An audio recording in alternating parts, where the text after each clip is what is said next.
Let's play some good news, bad news. Good news, more whales are holding Bitcoin than we've seen in a long time. But bad news, some say we're overdue for a Bitcoin correction. Good news, Bitcoin is a silent protest against governments everywhere. But bad news, cybercrime is up 75% during COVID-19. Good news, the nation of Kazakhstan seeks to attract $740 million crypto investment in 3 years. And you can put this in whichever column you think best fits. The former Gox CEO Mark Karpeles says that Craig Wright is either a thief or a fraud. Well, whether good news or bad news, it's all interesting to us as we love the emerging blockchain world. And whether you're new to crypto or an OG, we're happy to have you chosen to join us for our bad news episode number 419 of the Bad Crypto Podcast. 5, 4, 3, 2, 1, 2, ignition. Who's bad?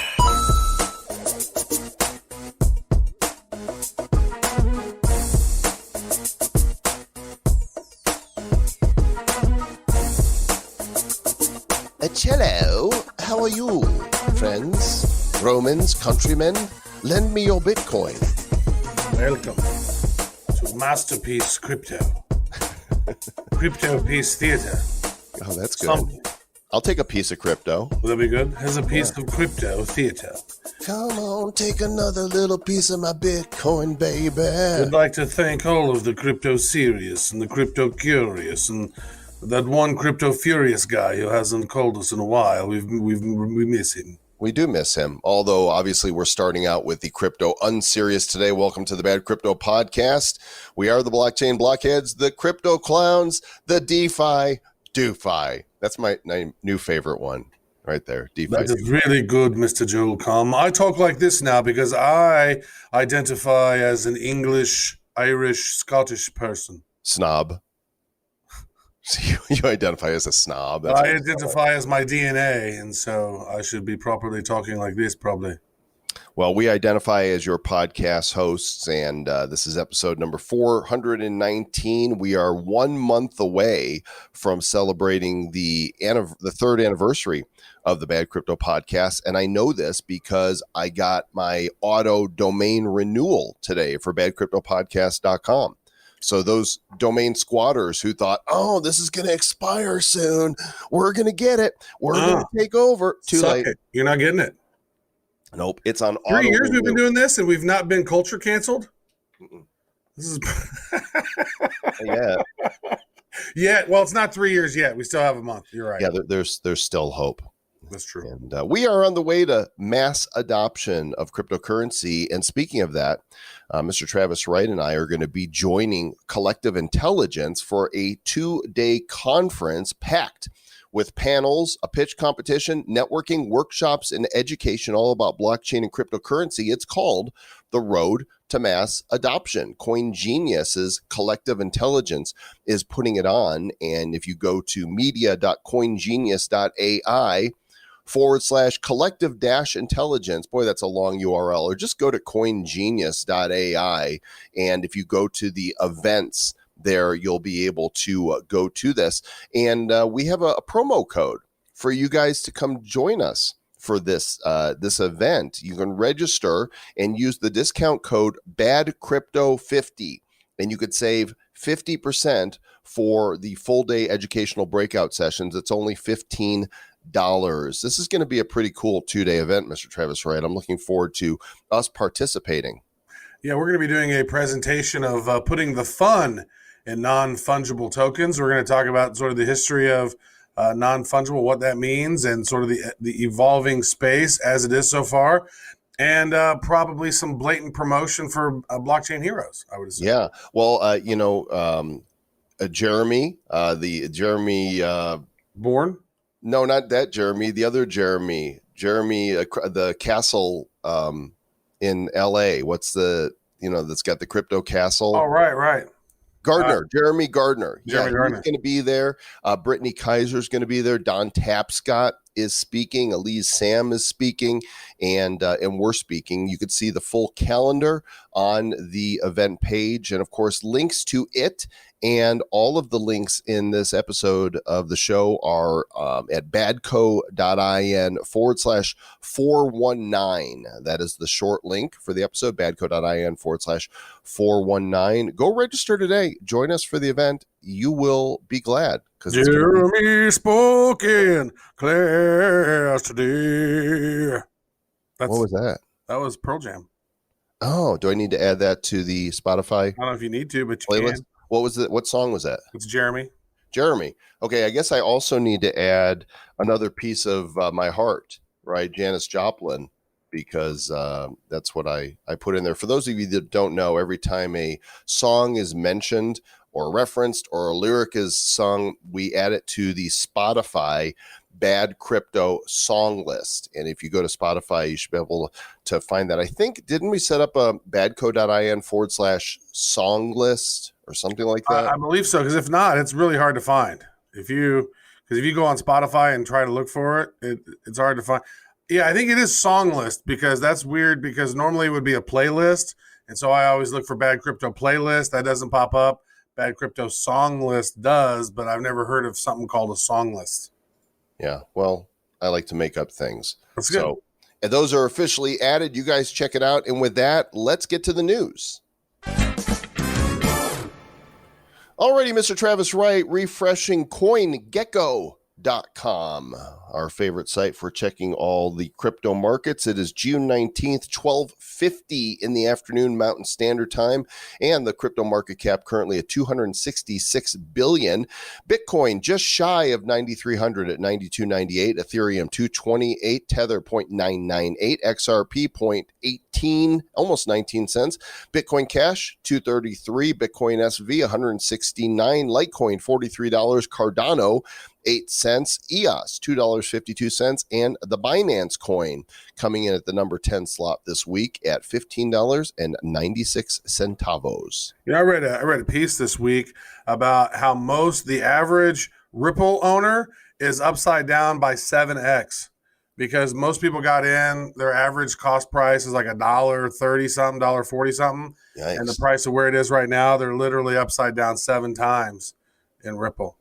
So that's not good. That's not good. What is good this week, if you had the Lend token, the AAVE project, that was up 67% on average, about $32 million a day in volume. That's pretty crazy. Swiss Borg, CHSB, that was up 63%. Sia Coin, we've not heard of them in a while. The SC token up 44%. Ren, never heard of it, 44%.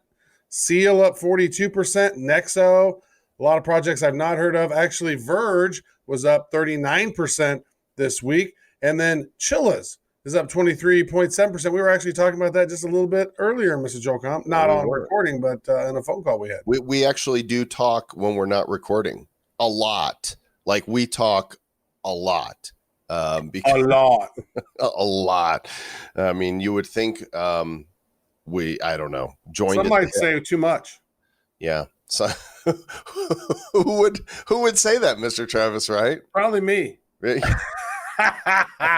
No, it's always fun, except like whenever I'm like super stressed trying to get all these blockchain hero cards all done, and then it's like Mr. Joel comes like, I think we ought to change this whole I don't like this one. Let's redo it. And then I'm like, you get cranky. You're cranky pants. Well, like late at night, and then like 1 a.m. you have like this bright idea. I'm like, can you share this bright idea when it's bright outside?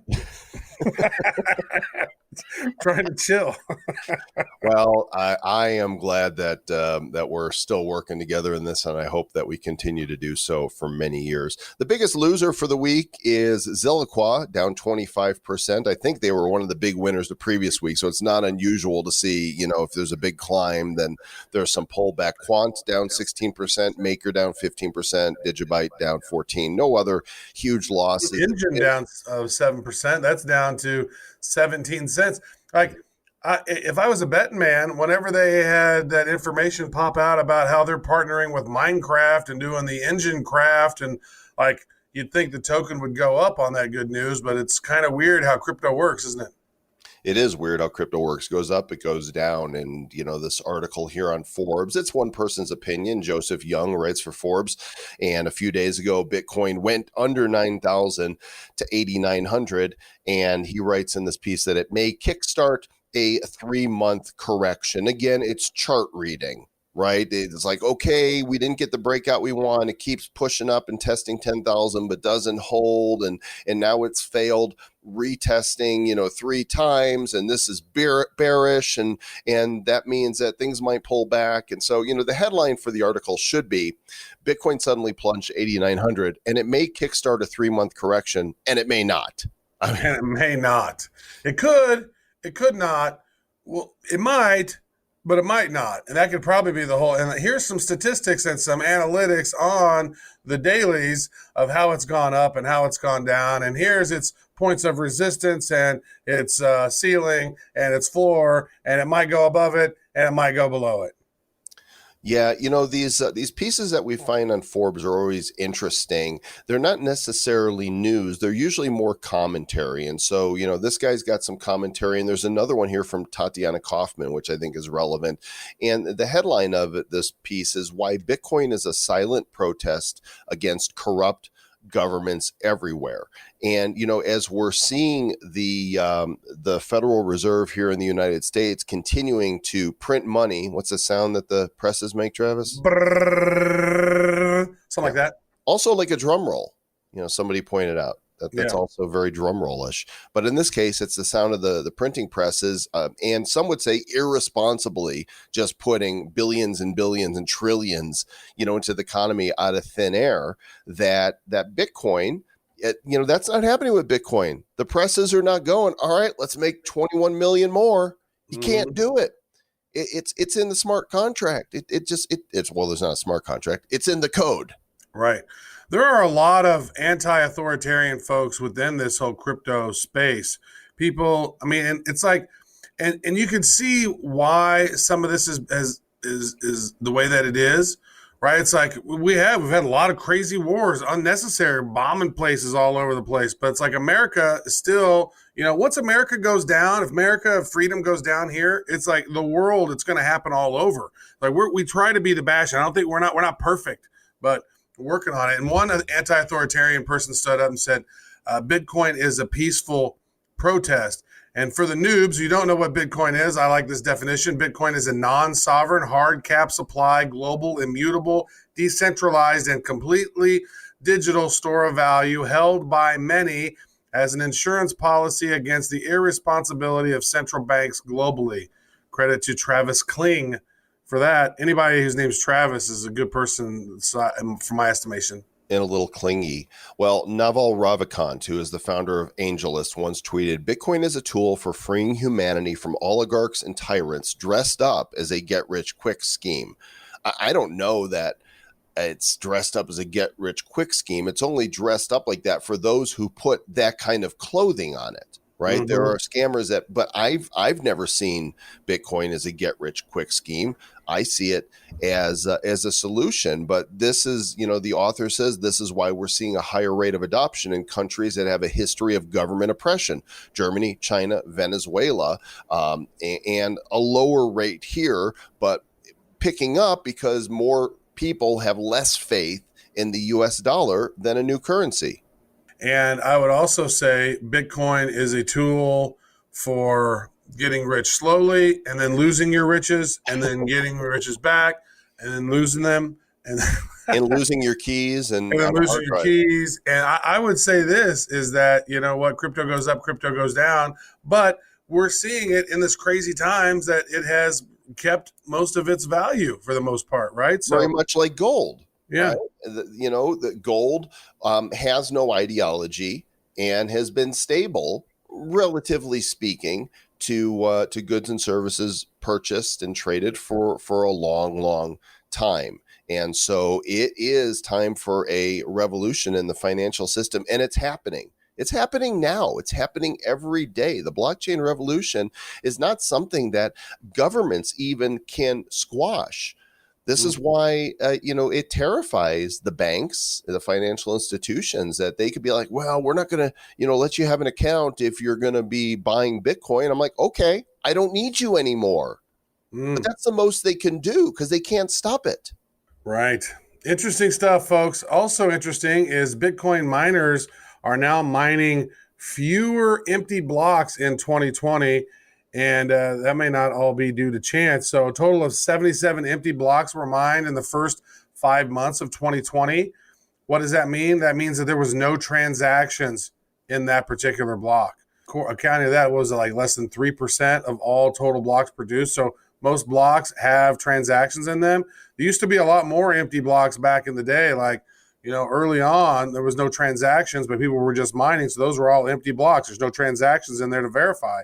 They're just going through and solving that algorithmic problem to unlock the block. But it seems like there are less and less of those that are happening, and maybe because of the happening. Well, the global business director at F2 Pool, which is the one that mined the most empty blocks in 2020 so far. His name is Thomas Heller, and he says it's just chance. Sometimes blocks are mined very quickly in succession. So in that case, there's no transaction inside. We don't pay attention to the number of empty blocks we mine. It's not an intentional measure to mine empty blocks, since miners still want to earn transaction fees. So, yeah, but even though they still mine the empty blocks, it's not empty from Bitcoin. Those blocks, they still have the block reward. A block is a block. It's true. Is a block. And it's still a block. And there's still only 21 million of them ever. So everybody just chill out. The supply continues to decrease every day, because I guarantee not only is the supply that's being removed, being brought into supply, people are losing their Bitcoin every day, right? Somebody somewhere today is losing their keys, whether it's for, a tenth of a Bitcoin or whether they've got 3, somebody is losing their keys. And I guarantee you that happens every day. And so ultimately, while more are coming into supply being mined, there's also lost Bitcoin. Could you imagine if we lost our bank accounts that easily? I mean, this is one of the reasons that people are scared by crypto. It's like, oh no, I misplaced my bank. I'm driving down the street, and all of a sudden my Bank of America was gone. I don't know. Where's my money? I don't know. Poof, it's disappeared. I don't know where did it go? I can't find it. My bank account. You know what? That actually happened to me. My bank moved from a big location to a smaller location, and I was like, "Where is my bank? What am I going to do?" And they don't have. The new one doesn't have a drive-through. It's like much smaller retail bank, and I guess they're spending way less money on that because they sort of downsized. A lot of banks are going to downsize over time, right? As more and more money. We've had people on chatting about this, but banks will eventually be a memory once we get to the fact of, just like China has with their digital yuan. When we have a digital USD and paper money kind of goes away, why do you need to have a bank anymore? And you're not going to need one, and it's going to be weird. I think also with the current climate in the United States and around the world, that there's another reason that we're going to see USD disappear sooner. George Washington at some point owned slaves. Thomas Jefferson owned slaves. Andrew Jackson, I mean, there was some serious racism going on there. So, there's another reason to cancel fiat currency right now. Yep. So maybe they're tearing down George Washington statues and Thomas Jefferson statues. And I want to know how they're going to go to Mount Rushmore and tear down. I read this. The Duke of York owned 200 some odd thousand slaves, and New York is named after him. So I think we need to change New York. New York City needs to be renamed and change the branding on all of that. I think that needs to be the next one to go. What about the Duke of Earl? Don't know anything about him. Well, he's a song. That's true. You just wanted to say that for the song. Do you know who did the song originally? Don't know. It was Gene Chandler. How the hell would I know that? That did that song. Well, I mean, there's a lot of reasons to know songs. You knew Pearl Jam did Jeremy.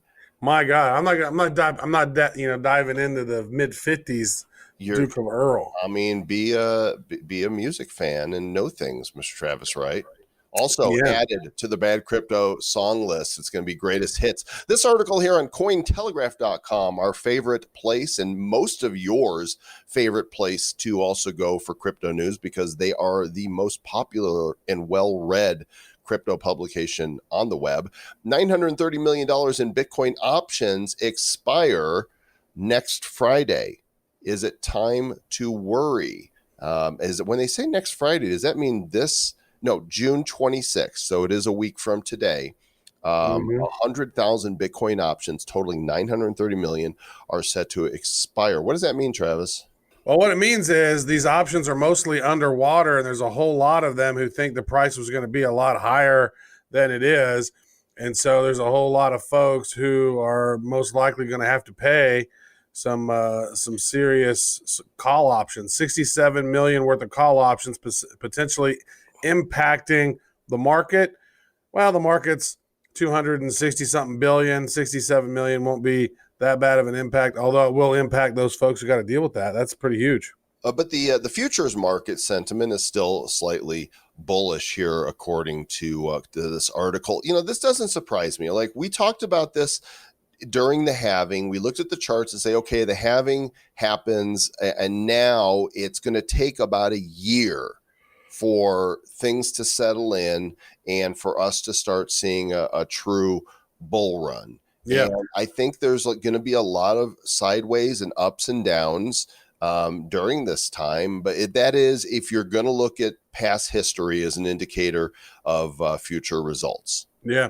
Now, doesn't that mean like if you have an option on something, you have an option to buy that at that particular price? And so you pay a certain fee to be able. So, like, there's people who say for $12,500, they're saying, hey, if on June 26th, the price is over 12,500, I reserve the right to buy it at 12,500, even if Bitcoin's at 100,000 at that point. You have that options there. So it gives you that. Don't have to. So you can cancel that option. And because why would you pay more for, the coin than? But they've already paid for the options, I think, right? So that you gotta pay for the opportunity to do that. But so people will be losing some money. Well, according to Glassnode's The Week on Chain report for the week of June 15th, here on Cointelegraph, it says that there has been a steady growth in the number of Bitcoin whales. Those are the traders that have at least 1,000 Bitcoin or more in their wallets since January. There's about 1,882 of these whales, which is similar to what happened in September 2017 when Bitcoin was just beginning its climb to its all-time high. So is that a bullish indicator? Could be. Well, it also says this, that the same number of whales held large amounts of Bitcoin in March 2016 when the price was under 420. Speaking of 420, our next episode is episode 420. So we should probably talk about cannabis and blockchain. You think so? We probably will. I think we already have, and we've done most of the interviews and content. So it's a good thing that, we're going to say yes. Yeah. Episode 420 is going to be all about cannabis and blockchain. So those of you interested in that, make sure don't miss that episode. Another number here is 230, which is not 420. It's 230. And it is regarding online protections for content publishers. And this is, while not necessarily, crypto and blockchain, it certainly is important because there have been a lot of situations where the major social media and tech giants are censoring certain speech, for better or worse. And Section 230 of the Communication Decency Act became law in 1996. So really, this is the Stone Age in regards to the internet, right? This is way back then. And what it did is it made sure that platforms were free from legal liability for stuff that people posted on their sites. Mm-hmm. But now we have these social platforms and search engines that are not behaving so much like platforms, but like publishers. And so the president has been duking it out with them, and now he is suggesting that the Department of Justice take a look at the Section 230 and perhaps remove some of these online protections. Well, this was the topic that really got Joel and I involved in crypto. We were, thinking about like solutions because there started to be a lot of censorship right there around 2016, 2017. Actually, in later part of 2016, and it's like I'm really a centrist. I'm really kind of in the middle. But whenever I started seeing like more people on one side getting censored, that upset me from my sensibilities of having been in the military and being a fan of the Constitution and thinking that as far as countries have been in the history of the world, the one with this Constitution has been pretty good and pretty fair for most people, and it's not a perfect system, and so let's work to make it better. And it's not fair when people are dismantling people's online their way to earn money. They're just kicking them off YouTube. They don't like what they have to say, kicking them off Twitter. They don't like what they have to say. It's just frustrating to see. You don't like it.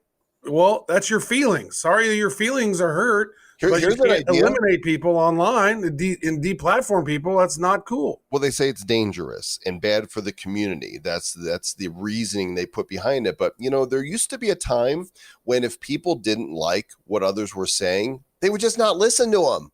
Yeah, block them. Hey, guess what? Change the channel. If you don't like what's happening on whatever network you're tuned into, you have more choices now than ever before. But there's people who make it their whole goal to deplatform that person. Well, it wasn't the case until a couple of them until they kicked off Milo.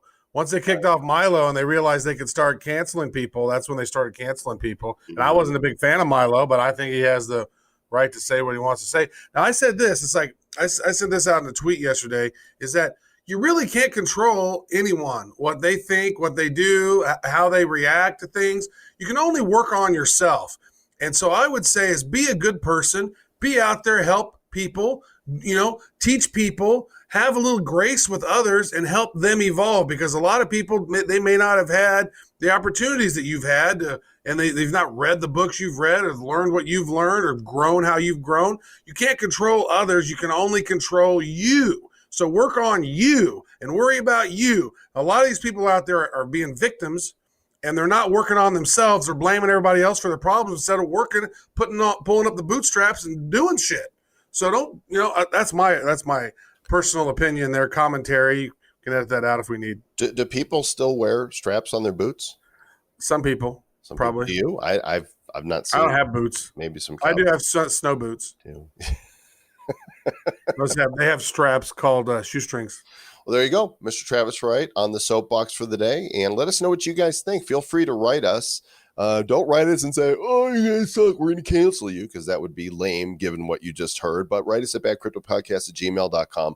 Let us know your thoughts on all of this. Well, it really does state about why decentralized platforms like Voice and Rebuzz and Uptrend and some of these other ones are, Parler. Well, Parler is not really decentralized, I don't believe, but there's Karma, Library, yeah, SoMe. There's a bunch of them, and we're playing on a lot of them, and some of them are going to be the cream that rises to the top. And I still say, my personal opinion is that if the president left Twitter, it would be a bad thing for Twitter.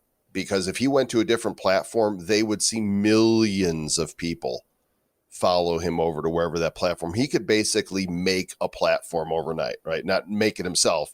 Well, he could, but he could basically turn a platform into the new place to be for those that want to follow what he says, either because you like him or you hate him. Doesn't matter. People who hate him, follow him also because they want to troll him. So overnight, it would be, if I was a Twitter shareholder, whether I like the president or not, I would say keep him on there. He is great for business. He is great for business. But speaking of people who are hated, the next article is about a couple of people that a lot of people don't like. So the former Mt. Gox CEO, Mark Karpeles, has said about Craig Wright that Craig Wright is either a thief or a fraud.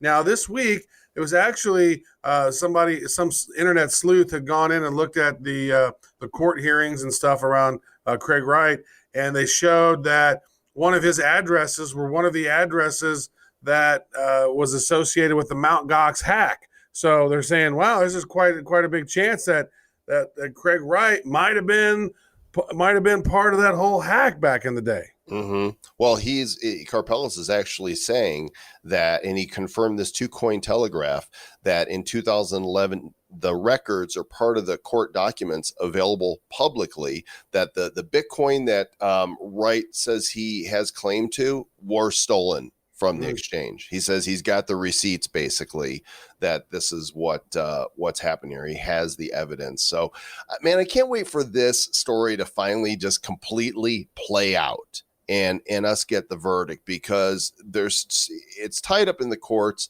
There's so much speculation. And the question here is Wright the dumbest thief ever? Hard to say, but I can see a book in the future around this once it gets resolved. Probably a movie. Yeah, a Hallmark, a Hallmark made for TV movie about this. Meanwhile, adoption in the U.S., is it possible? Colin Post writes on Cointelegraph that the new acting head of the U.S. bank regulator has provided an interview that talks about innovation, expanding financial inclusion, and the government's role in building frameworks for crypto. Basically, he says in this article, in the interview, the banks did a heroic job of trying to issue aid payments, and they were eventually able to do that. But they were trying to do so through a portal run by the SBA that was built on COBOL in the 1980s, which, by the way, COBOL was, when I took computer science as a freshman in high school, they still had COBOL cards, punch cards in a COBOL machine, and I hated it. The next year, we got Apple IIe's. That would have been in 1978 or 79.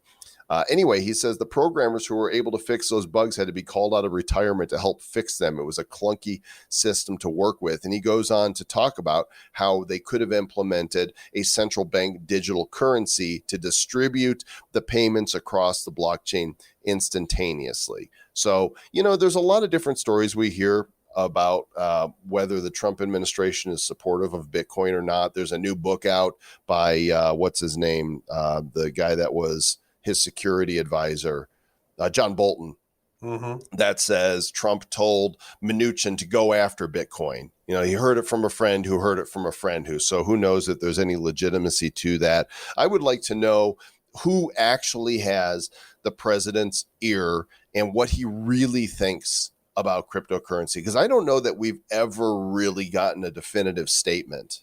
It seems vague. Are you saying that he heard it from a friend who heard it from a friend who heard it from another? Yeah. Is that what you're saying? He's taking it on the run. Nice. Well, I think that would be handy. Like, imagine that. I mean, they sent out how many checks? They sent out millions. And if they could have just pressed a button and essentially airdropped it to everyone into their accounts, how handy would that have been? Did you get yours? Associated to that would have been minimal. Did you get your Trump bucks? I got my Trump bucks, yeah. I got a letter saying it was arriving, and I never got them. Wow. Never showed up. So I asked my brother, who's a CPA, if you never got them, he said you can deduct that $1,200 off your taxes. If you got it, good. If you didn't, then apparently it's a deduction that you can take. Well, it sucks you didn't get it. I wonder, it must have gotten lost along the way. I don't know. They say it could be a check or a debit card. And if they sent a debit card, anybody could have opened that mail and used that debit card. No, I think don't they deposit it to a debit card, your debit card that's associated to your tax withholdings or something? Like if you get the direct deposit, then I think that's what they were talking about with the.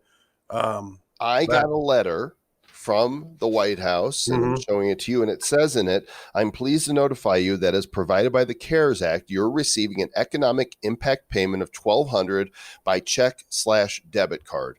We hope this payment provides meaningful support to you during this period. Yeah, there was a check, or it was a direct.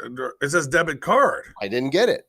I'm telling you, that's weird. It says debit card. It should say direct deposit. Yeah, I didn't get it. Card. I'm calling the president right now saying, where's my Trump bucks, Mr. Well, President? over promise, under deliver. Yeah. So anyway, if you're like me and didn't get it, apparently you can deduct that on your 2020 taxes. Let's go to the other side of the world, Mr. Travis Wright, and see what's happening in China. China. So China could be rolling out its central bank digital currency without anyone realizing it. They could just sort of just kind of nonchalantly just do it without citizens even noticing the change. That's exactly what you were just suggesting. We were just talking about for the U.S., right? Could have just airdropped that money into people's accounts if it was on a ledger, a decentralized blockchain ledger. And with their new CBDC, central bank digital currency, they're saying that they can do this. Yeah, but they say this, nobody's going to notice the difference. Why? Because more than 96% of small retail transactions currently are processed by Alipay or WeChat Pay. They're not using paper money in China, folks. They're already accustomed to using digital money. This is not going to be any different to them. You know what I think people are really wondering right about now? They're probably wondering what's going on in Kazakhstan. I mean, that's got to be universally what's on people's minds at the moment. It's very nice. I'm Murat from Kazakhstan. Was he actually from Kazakhstan, or was it a fictional place he was from? No, Borat is fictional, and he was from Kazakhstan. And his the wife and artwork. his sister were the same, but his wife was hooker.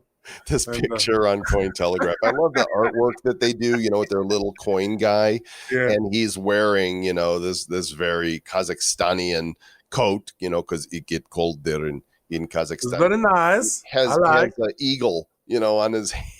You guys got to go look at this. Anyway, Kazakhstan wants to attract $740 million in investment through crypto industry related activities over the next 3 years. They're being very ambitious. There's a paper over there called the Astana Times, and Kazakhstan's Minister of Digital Development, Innovation, and Aerospace Industry says that this is their plan, and they want to follow in the footsteps of the U.S. and South Korea. I don't know that they're really following in our footsteps, because I don't see that type of encouragement to our investors to invest into blockchain. Maybe South Korea. What I want to say is, like, when did all these stands start popping up? Like, how many stand countries are there? Afghanistan, Pakistan, Uzbekistan, Kazakhstan, Kyrgyzstan. Like, I need a Travis stand and maybe a Batistan. We should, instead of Bad Cryptopia, it should have been Batistan. It was in the great stand breakup. Didn't that happen during the Soviet Union? It did. But who was Stan? Like, he had lots of influence. I can't stand it. Stan the man. I don't know. I need all the countries. What I can stand for is the adoption of crypto, and that means MobiPay, one of the sponsors for our show here. By now, hopefully you have gone to MobiPay.io, signed up for their beta, and claimed your $10 in free crypto. I'll say it again, $10 in free crypto. I say it one more time, $10 in free crypto. Why wouldn't you go and sign up for $10 in free crypto? MobiPay.io. Go check it out. Yeah. What else we got going on here, Mr. Travis? MobiPay! Oh, yeah. So this is one of the case studies that we were talking about around what, it's not just crypto, is not just finance, right? One of the ways that blockchain can really help out is with our health data. And this article here is on the Harvard Business Review, so it's fancy. We should actually talk to the news like this when we're talking about Harvard. But Don Topscott and Alex Topscott wrote this. I spoke at Harvard. Yeah, you did, yeah. And I don't mean, like, I tell people I went to Harvard, and they're like, you did? And I'm like, yeah, I visited, and I got the shirt. But I actually spoke at Harvard. There's a dude out there that sells people speaking at Harvard. He's like, for your credibility, speak at Harvard. And what he actually does is he rents a facility across the street that has the name Harvard in it. And yeah, it's basically an event center. And, That's great. yeah, What a great little scam. I actually spoke in Cambridge, in Cambridge University in the UK, which was awesome. that's nice. So I just want to be clear. I didn't buy that guy's You pack. didn't buy I that. was You actually didn't. invited by their business school. It's like they have a association with another business school. There was like a social media day there with a bunch of We different did social cool, media awesome day. people there speaking. I remember. But that's enough about me. And tell me more. Back to me in Cambridge when I spoke at Cambridge, and it was amazing. Like a 1,000-year-old plus. Don Tapscott and his son from the Blockchain Research Institute have put out this report on Harvard. Never mind. I can't. Harvard. Well, so it's talking about your data is a subset of your digital identity, and your data and your health data should be part of that. You should own that. You should be able to go plop, here's my health data. And there's some other companies that are doing stuff. WiseKey is one that's doing stuff. We've had Solve.care on before, who is still around. We actually had them back in the ICO days. And so, yeah, our privacy is important. Our medical information is important. There's those HIPAA laws and compliance laws. But if you own the keys to your digital data, you should be able just to plop it down whenever you want.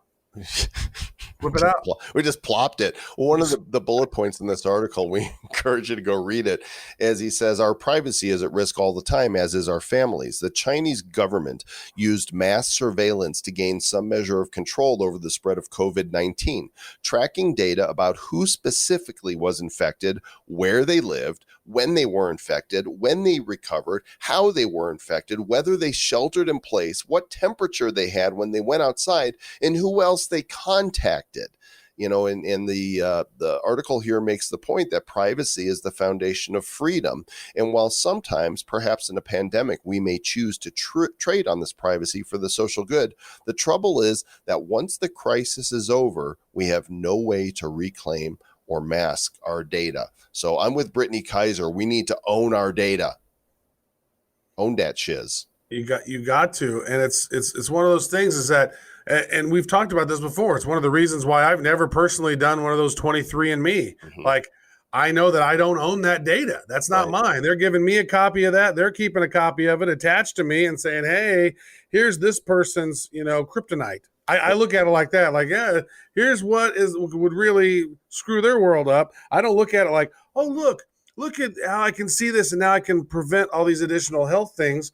Well, that's one thing. But if I only own it, that's why I like that we've had some people on that's been about blockchain and your digital identity and your DNA.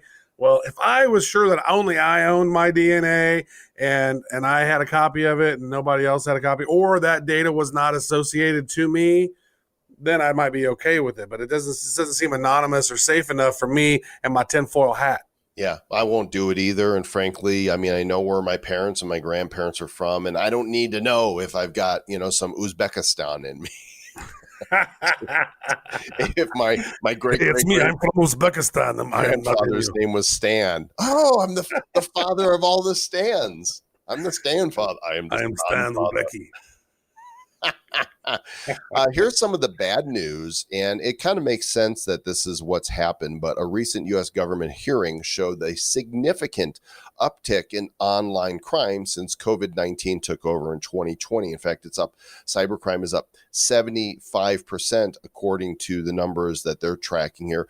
And of course, because people were home and they were online, and the more people that are online and doing stuff, I think that just means more people are going to get scammed. Yeah.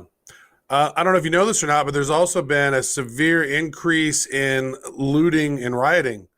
Also, I don't know. 100%. I don't know what the increase percentage is, but it's a lot. Too much percent. Let's just go with that. So there's an economist at Yale. What kind of accent would he have? I mean, that's an American university. Well, it's very much sort of like, from the guy from what was it? Gilligan's Island, the millionaire and his wife Lovey. Lovey. Yeah, you kind of got to talk with your teeth closed. You talk around your teeth. Stephen Roach, a Yale University senior fellow and former Morgan Stanley Asia chairman, has a warning for U.S. dollar bulls. A prominent economist says the era of the U.S. buck may be coming to an end and is forecasting a 35% decline soon in the U.S. currency against its major rivals. Now, thinking of that, a 35% decline in the U.S. dollar should increase Bitcoin by 35%, the price of it, right? Because, I mean, the value, and so I don't know. When the value of the dollar goes away, we don't really want Bitcoin to be coupled to that particular price. It's kind of its own thing. And so really, why don't we have a Bitcoin price to like all of the major currencies as sort of pegged as a pool, and like, you know, it's almost like an S&P 500, like those top currencies like the pound and the euro and the yuan and the peso, and all those should be like in. Why are we just, you know, pegging it to the dollar? Yeah, I don't know. It's archaic. And again, some people say go up, some people say go down. But the CEO, this guy says go down in a big way. He says crash. Well, so very, very sharply. The CEO of eToro, who's been on this show, Yoni Asia, says that a crash is coming in the stock market in the next 3 weeks. He's like, and that Bitcoin is a safe haven. He sees it as a decoupling from stocks. And he says, buyer beware, caveat emptor. Which is, well, he's saying the crash is coming in the equities market in the next 3 weeks. Someone, not sure whom, is going to sell short their position and crash the markets. That sounds like some interesting information. That how would he know? I don't know how he knows. He's looking at, you know, what's happening around the world, and he is saying that this is not financial advice. Just to clarify, I believe we will have a correction since this rally seems to be fueled by speculation of retail investors. Historically, these rallies end with a correction, and especially with, you know, the resurgent phase 2 of COVID-19, you know, springing up in some places as we knew it would. That's got some people nervous. And lock it down again, folks. Everybody stay inside. Don't ever go out again, and be safe. Order in. Yeah. Well, speaking of eToro, you know, you guys can. Did you know you can copy traders, automatically copy trades of top traders on eToro? $0 in commission trading on eToro, social trading. They got all that. And if you sign up with this link, badco.in/eToro, for a limited time, when you sign up through that link and then you'd make it your first initial deposit, boom, we'll give you $50. Isn't it? Is it $50 that you have to make your first deposit and purchase of crypto? So you want to here? Okay, here's a way to double your Bitcoin instantly. Well, it takes a few weeks for us to verify, but you understand the concept. Go to the link, badco.in/eToro, follow the instructions, which includes opening up a new eToro account if you're a U.S. citizen, funding it with $50 in dirty fiat, and turning that $50 into any of the 14 cryptos they have. Follow the instructions by sending us the receipts for it, and we'll double that. We're going to send you another $50 in Bitcoin. And it's like, you know, it's not investment advice. We're just going to give it to you for following the instructions. Double is French. We will double your Bitcoins. From the Republic of Bad Cryptostan. Yeah. So if you haven't done it yet, badco.in/eToro, check it out. Meanwhile, in our world, Mr. Travis Wright, of course, by the time this show airs, we will have completed another episode of The Nifty Show, which is our weekly show that we do live on Theta TV, YouTube, Twitter, Facebook, LinkedIn, and you can join us Fridays at 5 p.m. Eastern Time, 2 p.m. Pacific Time, and you could also subscribe to the recorded version of the show. We talk all things NFTs, and our project is moving forward quite nicely, Mr. Travis Wright. It is moving along. If you have not joined our Telegram, you should do it.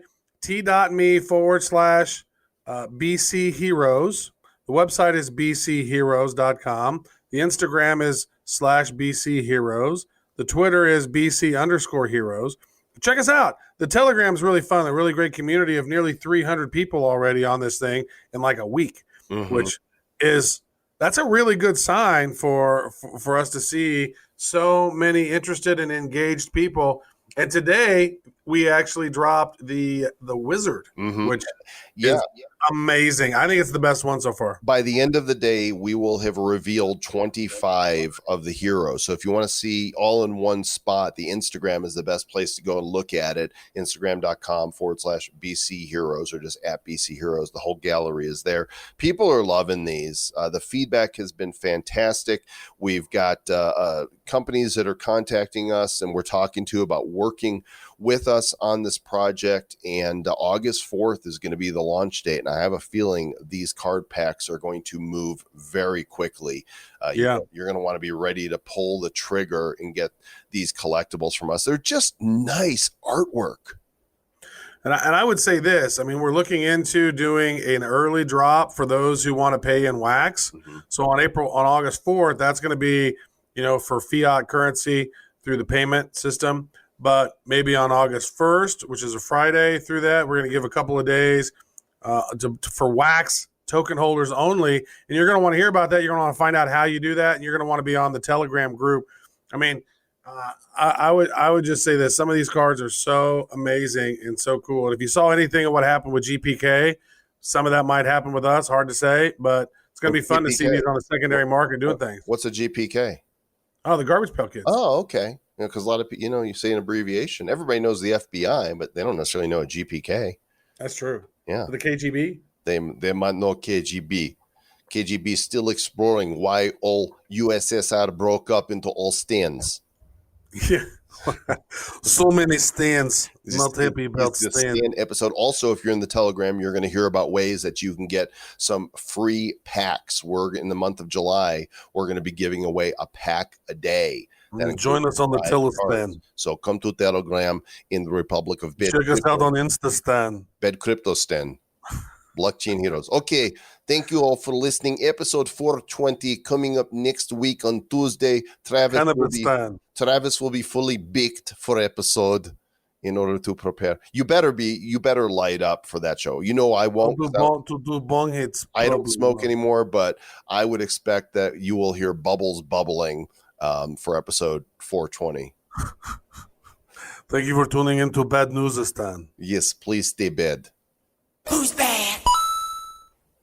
The Bad Crypto Podcast is a production of Bad Crypto LLC. The content of the show, the videos, and the website is provided for educational, informational, and entertainment purposes only. It's not intended to be and does not constitute financial, investment, or trading advice of any kind. You shouldn't make any decisions as to finances, investing, trading, or anything else based on this information without undertaking independent due diligence and consultation with a professional financial advisor. Please understand that the trading of Bitcoins and alternative cryptocurrencies have potential risks involved. Anyone wishing to invest in any of the currencies or tokens mentioned on this podcast should first seek their own independent professional financial advisor. Not only is there Pakistan, Afghanistan, there's also in Kazakhstan we mentioned, there's other ones. There is many of them. There is the Uzbekistan. There's a Kyrgyzstan, I can't pronounce. Kyrgyzstan. There is also Tajikistan. What the hell is that? Tajikistan. I don't know where. Turkmenistan. Capital of Tajikistan is Dushanbe. Tajikistan. Also, very interesting. If you go to other countries that are not Stan, Persian names are Stan. For example, Armenia, Armenistan. Bulgaria, Bulgaristan. Georgia, Gorgistan. They have their own honorary stands. India, Hindustan. Hindustan, Asia stan. All the stands. I can't stand it. I can't stand it. That is Eric Clapton stan song. Uzbekistan can't stand it. Oh my gosh.